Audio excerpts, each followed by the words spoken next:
The United States, of course, is the world's largest producer of oil, accounting for more than 13 million barrels per day. But we also consume nearly 19 billion barrels per day. That means we import roughly 6.5 million. That's our need.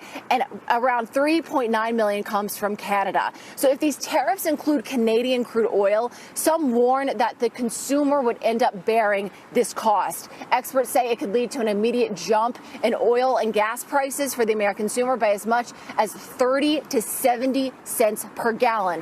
One reason for that is that Canadian oil sells for roughly $13 less per barrel than the price of American oil. So a tariff would essentially erode that discount. Alberta, the province where I am, produces most of the Canadian oil that's exported to the United States. So the premier here is urging that Canadian oil be exempted from the tariffs. Listen to her. I would say that the Americans should want to get more Canadian energy, because that allows them to exert their influence using energy internationally in a way that the president talks about, energy dominance. I don't think that the Americans can have energy dominance without us backfilling to ensure that American consumers continue to pay low prices. And if Canadian oil were subject to these tariffs, there are some oil-producing insiders here that we've had a chance to speak with that warn it could encourage oil producers here in Canada to find new products for their new markets for their products, rather. We talked to the CEO of Cenovus Energy. Here's what he had to say. We have an obligation to our shareholders to get the highest and best prices for the products we produce.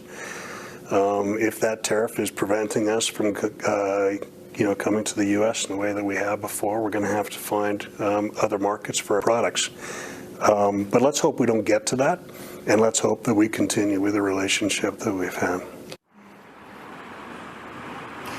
So all eyes on oil after President Trump suggested that perhaps oil could be exempted. Of course, President Trump is making these threats about tariffs to accomplish a lot of purposes, including securing the border. And we were at the border just yesterday to observe with our own eyes the efforts that the province of Alberta and Canadian officials are making to meet those needs. So we're watching to see what's going to develop with these tariffs over the next 24 hours. Maria. All right. Great. Thank you so much, Lydia Hu in Canada right now. And we need to watch this because it's going to have far-reaching effects on the markets. John, your reaction?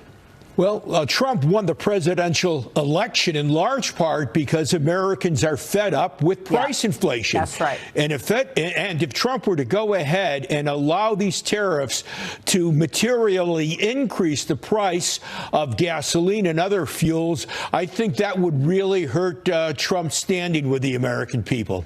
Well, look, his number one priority is to secure the border, and number two, get prices lower. Joe, his way of doing this is tapping into the energy capacity in America and becoming energy independent. So that's where his head is.